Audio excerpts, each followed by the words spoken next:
Bapa kami yang ada di dalam kerajaan surga, kami rindu hari ini Tuhan melawat kami, supaya kami dapat memahami firman Tuhan, dan lebih dari itu Tuhan, kami juga butuhkan Roh Kudus menolong kami, karena hari ini kami membahas satu topik yang tidak mudah, di mana kami membutuhkan pertolongan Allah Roh Kudus untuk membalut hati kami, menguatkan kami, menerapkan firman Tuhan ini. Tuhan berfirmanlah, Roh Kudus terangilah hati dan pikiran kami, di dalam nama Tuhan Yesus kami berdoa. Amin. Shalom, selamat malam Bapak Ibu sekalian. Tema kita sesuai dengan gambar yang ada di situ. Mengapa aku harus saling mengampuni? Ya, saudara, hari ini kita akan bersama merenungkan hal tentang mengampuni. Mari kita baca dari Matius 6, ayat 9 sampai dengan ayat 12. Matius 6 ayat 9 sampai dengan ayat 12, firman Tuhan berkata demikian. Karena itu berdoalah demikian, Bapa kami yang di surga, dikuduskanlah namamu, datanglah kerajaanmu, jadilah kehendak-Mu di bumi seperti di surga. Berikanlah kami pada hari ini makanan kami yang secukupnya, dan ampunilah kami dari kesalahan kami, seperti kami juga mengampuni orang yang bersalah kepada kami. Amin. Saudara, ketika kita bicara tentang pengampunan atau mengampuni itu menurut saudara bagaimana? Gampang atau mudah? Nggak ada pilihan ya. Jawabannya adalah sulit atau susah? Susah atau sedih? Saudara, ada seorang profesor ya bernama Everett Worthington. Dia adalah profesor yang ahli atau fokus pada penelitian tentang pengampunan. Hebat ya, rupanya ada ilmu tentang pengampunan sampai ada profesornya yang khusus. Namun saudara sekalian, Profesor Everett Worthington ini sendiri mengalami satu ujian, ya, bukan ujian skripsi, bukan ujian tesis atau disertasi, tapi setelah dia melakukan pendalaman tentang ilmu pengampunan ini, mengampuni, ini adalah profesor sekuler, dia di bidang psikologi. Dia mengalami suatu hari ada intruder, ada orang masuk ke rumahnya, ke rumah mamanya lebih tepatnya, dan orang yang masuk ke rumah mamanya itu kemudian membunuh mamanya. Nah, akhirnya polisi mencari pembunuh itu dan didapatkan pembunuh itu. Namun sayang sekali pembunuh itu dibebaskan dari pengadilan.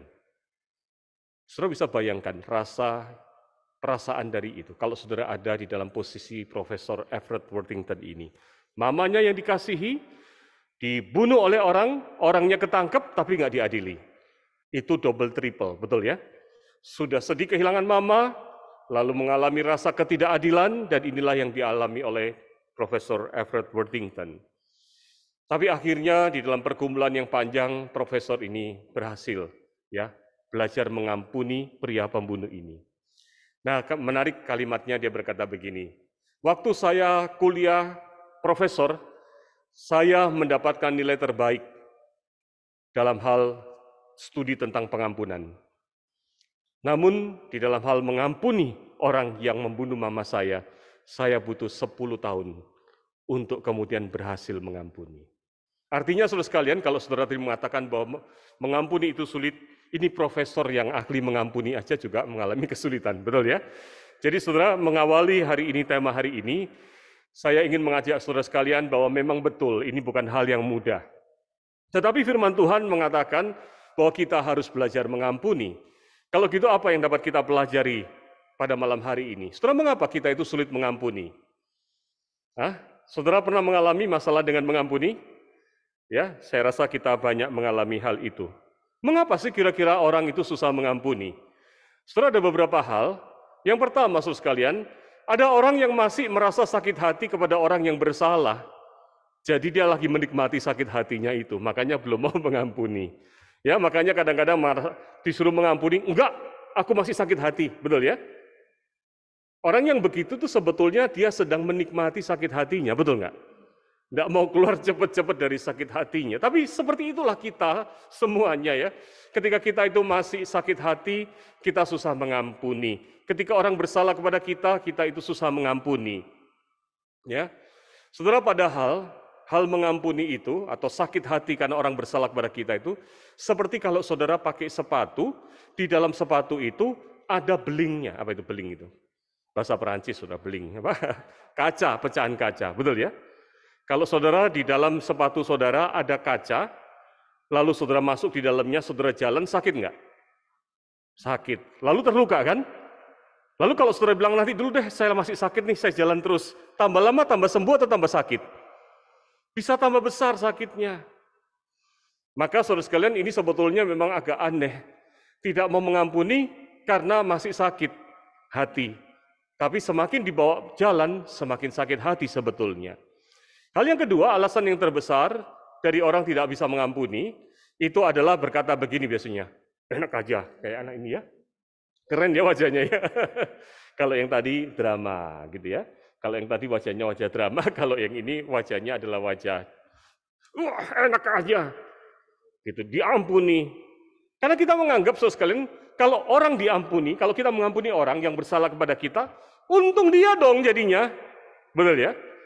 Nah kita nggak mau begitu, kita inginnya adalah jangan sampai kita dirugikan 2 kali, biar dia yang juga mengalami sakit hati.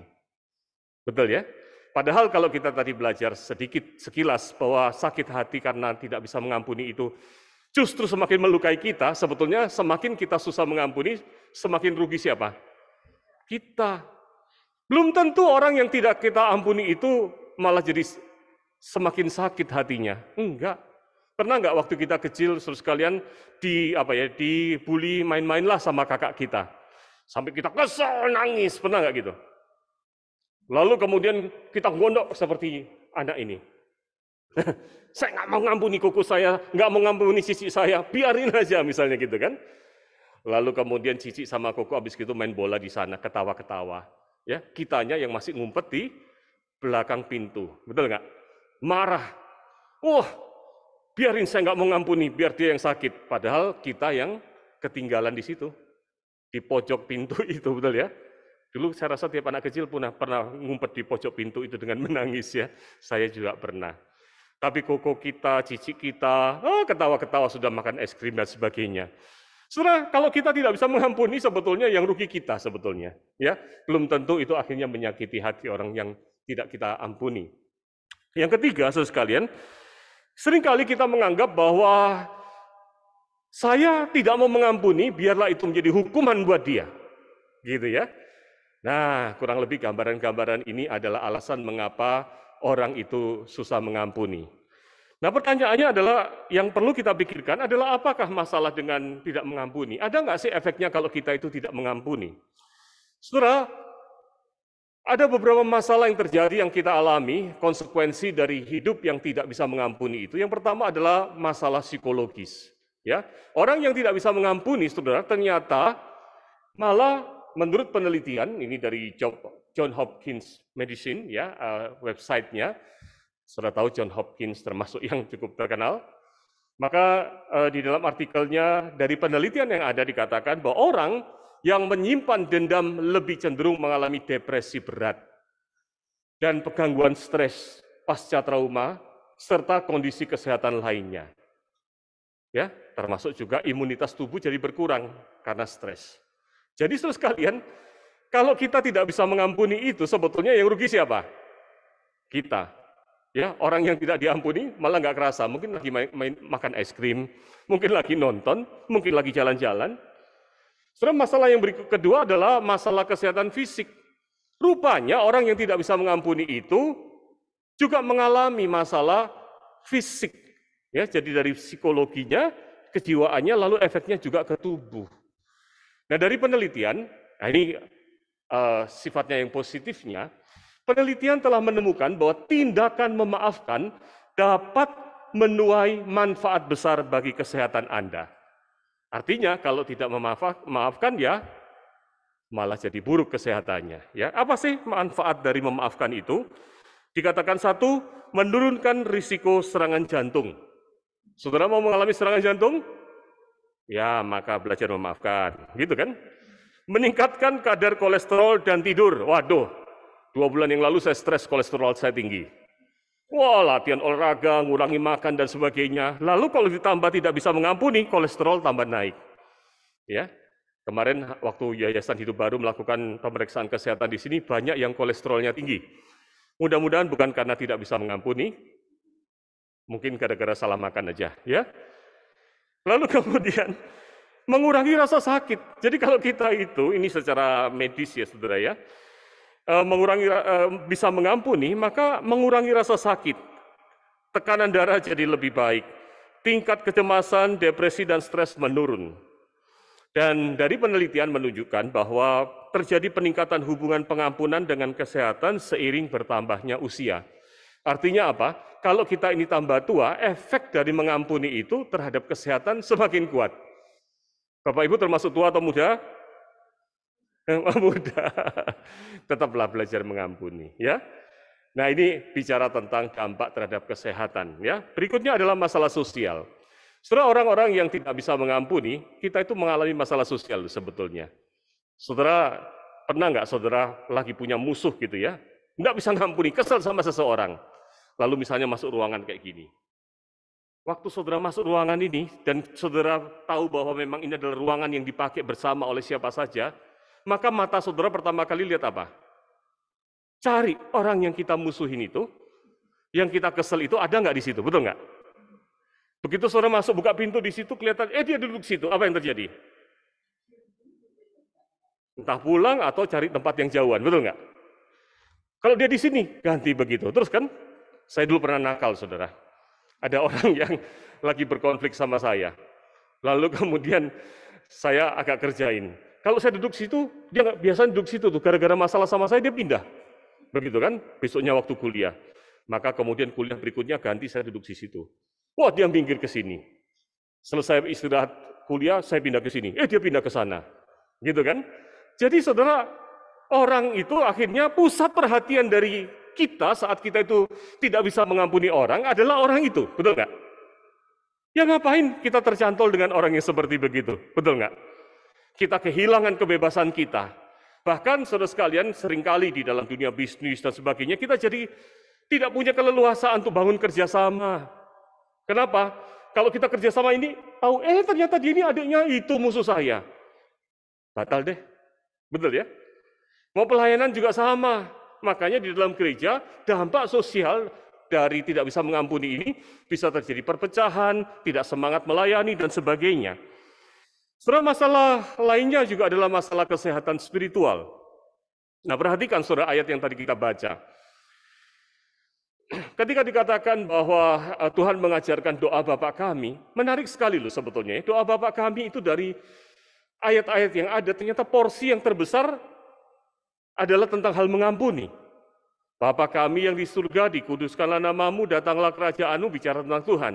Jadilah kehendakmu di bumi seperti di surga. Berikanlah kepada kami pada hari ini makanan kami yang secukupnya. Bicara benefit sama kita tentang kita itu cuma bicara makanan. Berikutnya apa? Dan ampunilah kesalahan kami seperti kami sudah mengampuni orang lain, betul ya, yang bersalah kepada kami. Bahkan kemudian dilanjutkan selesai doa Bapa kami itu ayat 13, masih dilanjutkan lagi soal apa? Mengampuni. Lihat betapa pentingnya hal mengampuni itu. Lalu dikatakan karena jikalau kamu mengampuni kesalahan orang, Bapamu yang di surga akan mengampuni kamu juga. Tetapi jikalau kamu tidak mengampuni orang, Bapamu juga tidak akan mengampuni kesalahanmu. Apakah Tuhan sedang bertransaksi dengan kita? Kalau kamu nggak ngampuni, saya juga nggak ngampuni. Saudara, bukan itu maksud ayat ini. Ayat ini untuk menjelaskan begini. Saya suka dengan apa yang ditulis dalam Ellicott's Commentary, dikatakan begini. Temperamen orang yang tidak mau mengampuni memang sebetulnya layak nggak diampuni. Kenapa? Karena itu adalah bukti oleh kenyataan itu sendiri atau ipso facto, bahwa orang itu tidak menyadari jumlah hutang yang dia miliki, jumlah kesalahan yang dia miliki. Maksudnya gini, Bapak Ibu sekalian. Kalau kita itu tidak sadar berapa besar sih dosa kita di hadapan Tuhan itu, kita itu memang jadi susah ngampuni orang. Makanya kita tidak layak diampuni sebetulnya. Ya. Ayat ini ingin menegaskan bahwa kalau kita itu sadar bahwa kita itu berdosa di hadapan Tuhan, dosanya juga besar, harusnya kita itu juga mengerti betapa pentingnya kita itu belajar mengampuni orang. Kesalahan orang pada kita apa sih masalahnya? Betul nggak? Kesalahan kita akibat dosa, rusaknya dosa itu begitu besar di hadapan Tuhan. Kadang-kadang kita kesalahannya sepele, betul nggak, membuat kita marah sama orang. Kita marah sama istri, nggak bisa mengampuni gara-gara apa? Coba, di sini yang nggak bisa mengampuni istri. Enggak sih, kalau lihat wajahnya semua bisa mengampuni, betul ya? Misalnya capek-capek pulang kerja, biasanya disediakan makan. Hari itu istri cuek nonton drama Korea, betul ya? Lupanya diin makan, kita marah-marah misalnya. Wah, kamu nggak sayang suami, saya kerja sampai malam begini. Hal-hal sepele, saudara. Tapi kadang-kadang masuk ke harga diri. Ya, bicara tentang banyak hal yang kita cantolkan di sana. Padahal di hadapan Tuhan, saudara sekalian, Tuhan itu melihat kita. Dalam kacamata Tuhan, kita itu tidak sempurna, kita itu orang berdosa. Nah, saudara, perhatikan Matius 5 ayat 23-24. Sebab itu, jika engkau mempersembahkan persembahanmu di atas mezbah, dan engkau teringat akan sesuatu yang ada dalam hati saudaramu terhadap engkau, tinggalkanlah persembahanmu di depan mezbah itu dan pergilah berdamai dulu dengan saudaramu, lalu kembali untuk mempersembahkan persembahanmu itu. Jadi Tuhan itu melihat bahwa orang yang punya masalah tidak bisa mengampuni, sebetulnya hubungannya sama Tuhan juga jadi rusak. Makanya disuruh berdamai dulu. Ya, jadi itu akibat dari tidak bisa mengampuni secara rohani, ya, itu ada masalah sebetulnya.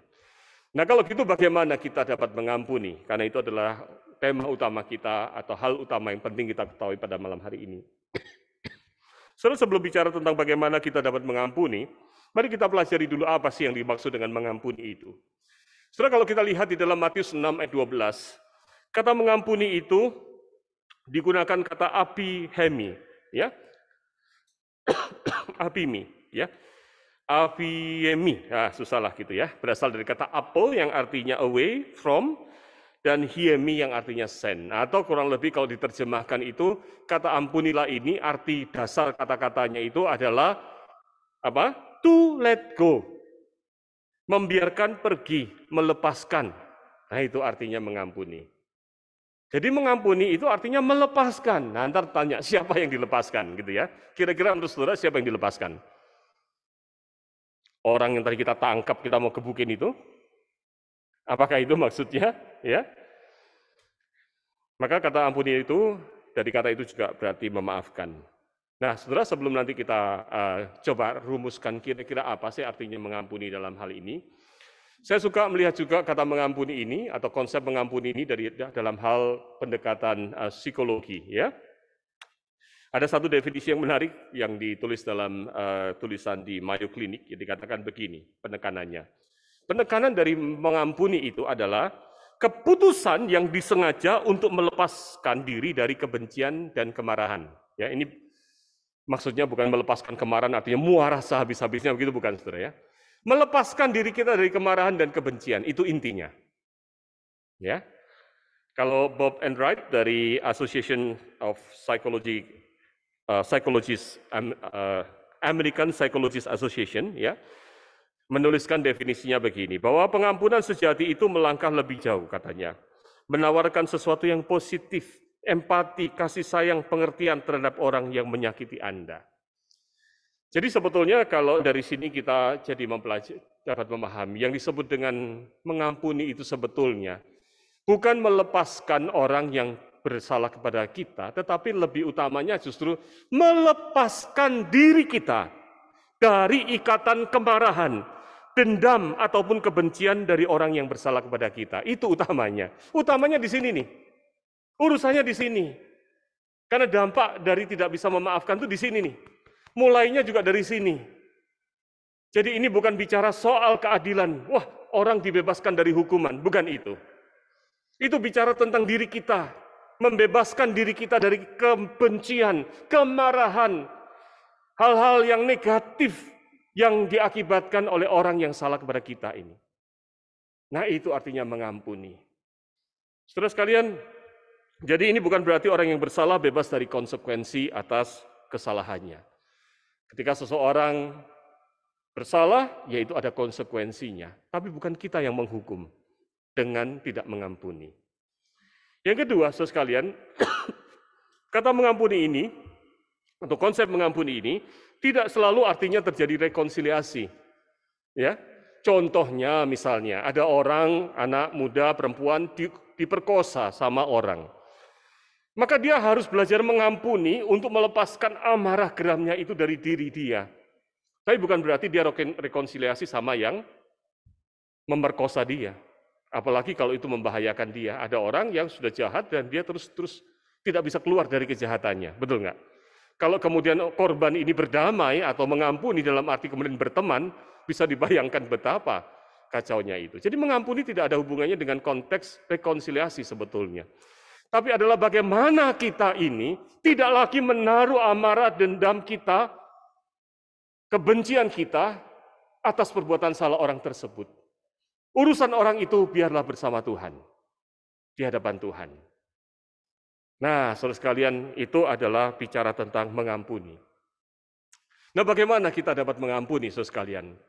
Saudara, di dalam waktu yang tidak panjang, ini nanti bisa jadi ceramah tentang mengampuni, tetapi saya memberikan beberapa tips penting tentang bagaimana kita dapat mengampuni. Yang pertama adalah, mari kita belajar menyadari bahwa memang tidak ada manusia yang sempurna. Ya, kita pun juga orang yang tidak sempurna, betul nggak? Saudara, firman Tuhan di dalam Yohanes 1 ayat 1, Yohanes 1 ayat 8 dan 9, firman Tuhan berkata begini, jika kita berkata bahwa kita tidak berdosa, maka kita ini menipu diri kita sendiri dan kebenaran tidak ada di dalam kita. Jika kita mengaku dosa kita, maka Ia setia dan adil sehingga Ia akan mengampuni segala dosa kita dan menyucikan kita dari segala kejahatan. Ayat 10, jika kita berkata bahwa kita tidak pernah berbuat dosa, maka kita membuat Dia menjadi pendusta dan firman-Nya tidak ada dalam kita. Saudara, ayat ini diberikan bukan kepada orang-orang berdosa, dalam arti yang belum jadi Kristen, tetapi ayat ini diberikan adalah kepada jemaat Kristen. Artinya apa? Setelah kita ditebus oleh Kristus, kita ini masih penuh dengan kelemahan yang bisa saja jatuh ke dalam dosa. Kita ini pun bukan orang yang sempurna. Gereja bukan tempat orang yang seluruhnya sempurna, bukan. Kita adalah murid Tuhan yang sedang belajar menjadi serupa dengan Kristus. Tapi kita punya latar belakang yang berbeda-beda, dibentuk oleh keluarga kita yang keras, dibentuk oleh alam histori kita yang keras, dibentuk oleh luka-luka dan sebagainya. Kita akhirnya datang sebagai orang-orang yang terluka, masih bawa pedang, pisau, tanduk, duri. Tapi hatinya mulai dirapikan oleh Tuhan. Makanya di dalam Kolose 3 ayat 10 dikatakan kita ini bertumbuh dari hari ke hari, berubah dari sehari ke sehari, menuju kepada gambar Khaliknya, yaitu pencipta. Nah, saudara, kalau memahami situasi ini, kita jadi lebih mudah untuk menerima. Karena biasanya kita itu marah, tidak bisa mengampuni, karena kita punya ekspektasi yang tinggi kepada seseorang. Betul nggak? Makanya biasanya kita tidak bisa mengampuni itu terhadap orang-orang yang dekat dengan kita. Tidak bisa mengampuni istri kita, suami kita, saudara kita, papa mama kita, anak kita. Betul nggak? Karena kita punya high expectation, termasuk saudara bisa saja tidak bisa mengampuni saya sebagai pendeta. Karena saudara punya ekspektasi pendeta harusnya, wah, tinggi standarnya. Padahal pendeta juga, oke, baik, itu ada lagunya. Ya, nah saudara sekalian, itu akan menolong saudara. Nah, menarik sekali masih di dalam Johns Hopkins Medicine website-nya, di dalam tulisannya tentang forgiveness, dikatakan begini, sebuah penelitian menemukan bahwa orang-orang yang memaafkan karena memahami bahwa tidak ada orang yang sempurna dapat melanjutkan hubungan yang normal dengan orang lain, bahkan jika orang tersebut tidak pernah minta maaf. Menarik ya, ini penelitiannya begitu, saudara. Jadi ketika kemudian kita melihat dengan perspektif firman Tuhan tadi, ternyata di dalam sekuler ditemukan orang yang bisa memahami hal itu, bahkan bisa mengampuni orang yang bersalah kepada kita, padahal orang tersebut tidak minta maaf. Saudara pernah mengalami hal itu? Saudara kesel banget sama orang itu. Saudara tidak bisa mengampuni, lalu saudara ingat, aduh iya ya, sebetulnya memang tidak ada orang sempurna. Saya juga nggak sempurna sih. Ya, mungkin dia jangan-jangan dibentuk oleh keluarganya begitu ya. Membuat kita lalu turun tekanan kemarahan kita. Bahkan ketika kita kemudian jadi berempati, kenapa ya dia berbuat begitu? Maka kemudian kita belajar untuk memahami, empati. Dan itu menyurutkan, saudara sekalian, dendam amarah kita dan membuat kita jadi lebih mudah dapat mengampuni. walaupun orang tersebut belum minta maaf. Nah, hal yang kedua, saudara, tips yang kedua adalah ya, sadari besarnya anugerah pengampunan yang kita terima dari Tuhan. Nah, ini kurang kalimat selanjutnya tadi kehapus. Dan salurkan anugerah itu di dalam belajar mengampuni orang yang bersalah kepada kita. Sadari, Tuhan, luar biasa Tuhan mengampuni saya. Saudara pernah dengar lagu, Why have you chosen me out of millions, your child to be? You know all the wrong that I've done.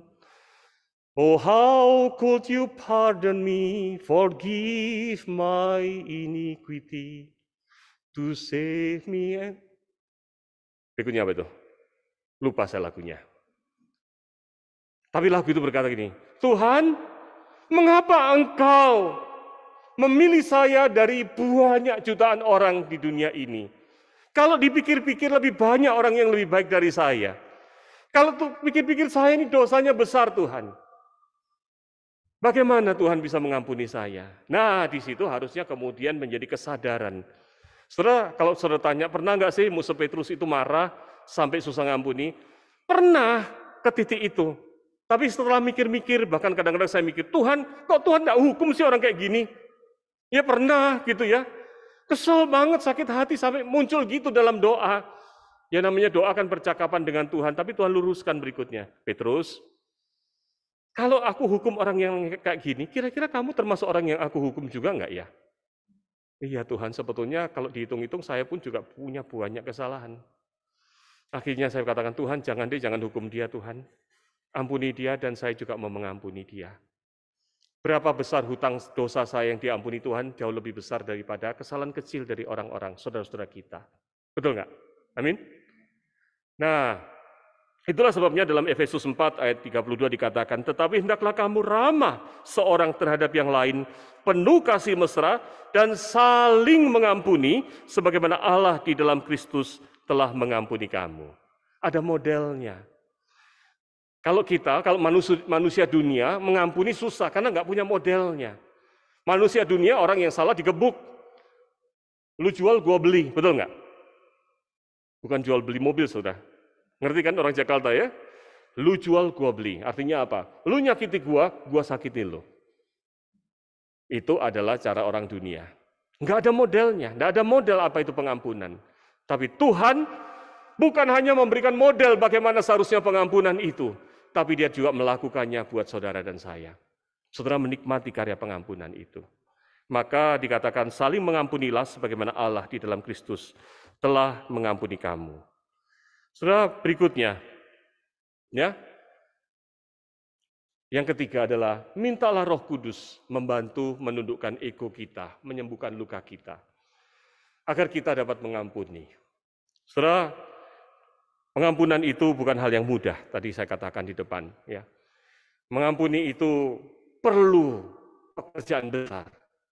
Diri kita sendiri kadang-kadang kita susah untuk survive dalam mengampuni. Saya pernah mengalami, saudara. Saya tidak bisa mengampuni. Begitu lama sekali. Saya kesel sekali. Akhirnya saya menyadari, setiap kali saya melihat orang itu, ya kayak tadi saya bilang, jadi waktu tadi saya ceritakan itu pengalaman saya pribadi. Kalau saya datang ke ruangan besar itu, saya lihat dulu dia duduk di mana. Dia di sana, saya pindah sini. Gitu dan sebagainya, gitu kan? Lalu akhirnya apa? Mata perhatian saya kepada orang itu. Akhirnya tanpa sadar, saya ngomong, gaya bicara saya mirip dia. Saya batuk, gaya batuknya mirip dia. Nah itulah kemudian saya baca buku waktu itu, buku Inner Healing. Lalu saya lihat di situ dikatakan secara psikologi, benci itu mirip cinta. Kalau saudara cinta atau menokohkan Elvis Presley lah gitu ya, zaman saya. Kalau zaman ini siapa ya? Tokoh idolanya, misalnya. Artis siapa ya? Siapa? Lee Min Ho. Ya, artis siapalah gitu misalnya ya. Misalnya saudara yang suka nari itu apa namanya? Michael Jackson. Nah, saya itu sudah tua, saudara ya. Misalnya saudara mengagumi Michael Jackson, saudara cinta Michael Jackson, tiap hari yang saudara lihat lagunya Michael Jackson, saudara dan seterusnya foto Michael Jackson dipasang ya jadi poster. Maka sadar nggak sadar, tiba-tiba saudara gaya jalannya mirip Michael Jackson. moonwalk. Wah, rambutnya agak mirip ke situ, gaya ngomongnya gitu. Itu kalau saudara cinta dan kagum. Tapi ternyata kebencian juga sama. Ketika kita benci sama seseorang tidak bisa mengampuni, lama-lama kita jadi mirip seperti itu. Nah ini ada efek psikologinya begitu. Dan saya menemukan diri saya waktu itu begitu. Saya bilang, Tuhan saya nggak boleh gini, rusaklah saya kayak gini, jiwa saya sudahan. Nah di situ saya berat sekali bagaimana memulihkan itu. Tapi suatu hari saya serahkan kepada Tuhan Allah Roh Kudus, bantulah saya untuk boleh keluar dari itu. Maka Roh Kudus kemudian bertindak, membedah saya, menolong saya. Tapi nggak berhenti di situ, juga saya harus melangkah dengan berani, belajar mengampuni, datang kepada orang tersebut, dan selesailah. Saudara, hari ini saya tidak lagi ngomong dengan gaya orang itu, batuk saya sudah beda khas. Kalau saudara mau niru batuk saya boleh. Ya, nah, saudara terakhir adalah segeralah ambil tindakan untuk mengampuni. Ya, jadi teori dari mengampuni ini jangan berhenti di kepala, jangan berhenti di hati. Jadi harus ada actionnya. Ya, ini kalau kita belajar ilmu mengampuni, ya, nggak boleh berhenti dengan ya Tuhan saya mengampuni sekarang selesai. Nanti itu tidak akan berefek kepada cara kita bertindak bersikap. Oleh sebab itu, saudara sekalian, mulai ambil tindakan. Sebelum apa? Sebelum sakit hati itu merusak jiwa kita yang tadi itu, merusak fisik kita, merusak hubungan kita dengan sesama, merusak hubungan kita dengan Tuhan. Saudara mau tetap rusak? Kalau saya nggak mau. Makanya sekarang bagi saya sudah jalan, sudah melewati itu. Kalau ada, bukan melewati itu, saudara, nanti bisa lagi dah ngalami masalah gitu kan ya. Tapi semua saya katakan begini, kalau sekarang ditanya, apakah saya lebih gampang mengampuni? Saya lebih gampang mengampuni sekarang. Kenapa? Karena saya tidak mau hati saya, hidup saya, jiwa saya, hubungan saya dengan Tuhan rusak gara-gara tidak bisa mengampuni. Saudara, jangan biarkan saudara mengalami kerusakan itu. Yang kedua, jangan biarkan iblis itu, ya, jadi segera bertindak mengampuni sebelum iblis mengambil bagian. Ya, menjebak saudara ke dalam dosa, sehingga di dalam kebencian saudara tidak bisa mengampuni, saudara akhirnya lari ke drugs, saudara lari kepada, misalnya saudara dikhianati oleh pasangan saudara, karena tidak bisa mengampuni, saudara larinya kepada ikut berselingkuh dan sebagainya. Itu banyak tuh situasi begitu. Saudara, itu luar biasa, iblis itu bisa menjebak ke sana. Oleh sebab itu, saudara, jangan biarkan itu terjadi. Segera malam ini juga belajar mengampuni. Lalu kemudian segera ambil tindakan untuk mengampuni sebelum orang yang bersalah tidak lagi bersama dengan kita. Kadang-kadang saudara sekalian, kesempatan untuk bisa mengampuni itu terbatas oleh waktu. Ya, tidak ada lagi kesempatan untuk mengampuni. Makanya di dalam terapi-terapi yang berhubungan dengan inner healing, akhirnya kemudian dicarikanlah sosok siapa. Kita yang tidak bisa mengampuni papa mama kita, sekarang sudah sadar, lalu papa mama di mana nih? Gimana saya minta ampunnya gitu ya, atau mengampuni dia? Maka biasanya lalu secara sekuler cari orang lain sebagai objek gantinya papa mama. Papa mama dulu menyakiti aku, sekarang aku belajar mengampuni. Rilis. Waduh, kalau sudah sampai ke titik itu agak berat, saudara. Ya, itu masuk kepada inner healing. Saudara sekalian, waktunya, saudara, untuk sekarang mulai ambil tindakan di dalam kasih Kristus, segeralah belajar mengampuni. Saudara, bisa ada satu slide lagi? Oh, saya matikan, ya. Satu slide lagi, ya. Dari satu tulisan ini berkata gini, mengampuni bukan hanya tentang mengucapkan kata-kata. Ini adalah suatu proses aktif di mana Anda membuat keputusan sadar untuk melepaskan diri dari perasaan negatif, terlepas apakah orang tersebut pantas mendapatkannya atau tidak. Ya, namanya anugerah itu adalah kita men-treat orang melampaui dari apa yang pantas. Dia tidak pantas diampuni, tapi saya karena anugerah Tuhan mau belajar mengampuni. Maka rilislah segala perasaan negatif itu dan Anda akan memulai hidup yang baru di dalam Tuhan. Mari kita berdoa. Kita naikkan pujian, mengasihi lebih sungguh. Mengampuni lebih sungguh. Mari kita bangkit berdiri dalam doa kita bersama naikkan pujian ini.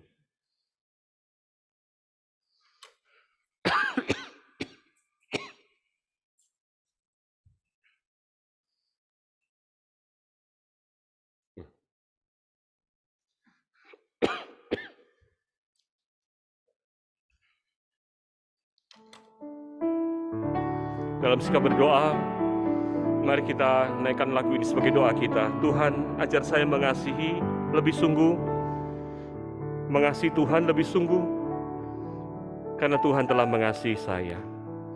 Mengasihi sesama lebih sungguh, karena Tuhan lebih dahulu mengasihi saya. Mengasihi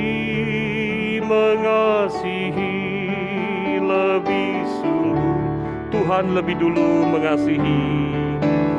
Tuhan lebih dulu mengasihi kepadaku. Mengasihi lebih sungguh, mengampuni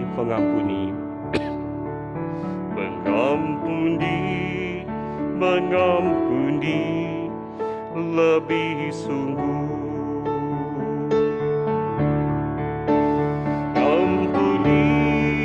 mengampuni lebih sungguh.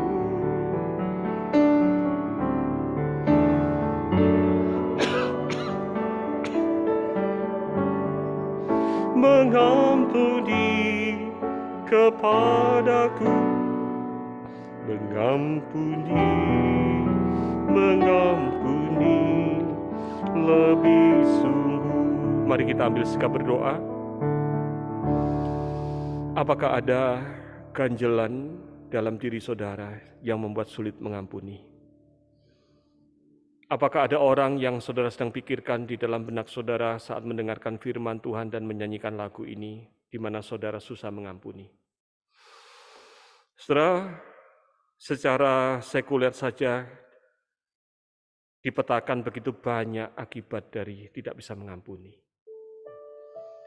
Dan di dalam alasan Alkitabiah, Tuhan menghendaki kita untuk belajar mengampuni. Jangan terjebak pada luka saudara. Jangan mau rusak karena hati yang tidak bisa mengampuni. Jangan bawa kerikil atau kaca, pecahan kaca di sepatu Anda. Lukamu akan bertambah berat. Hidupmu terseret, terjebak oleh perasaan itu. Tuhan sudah lebih dahulu mengampuni. Mari belajar mengampuni. Minta Allah Roh Kudus tolong supaya saudara mampu mengampuni.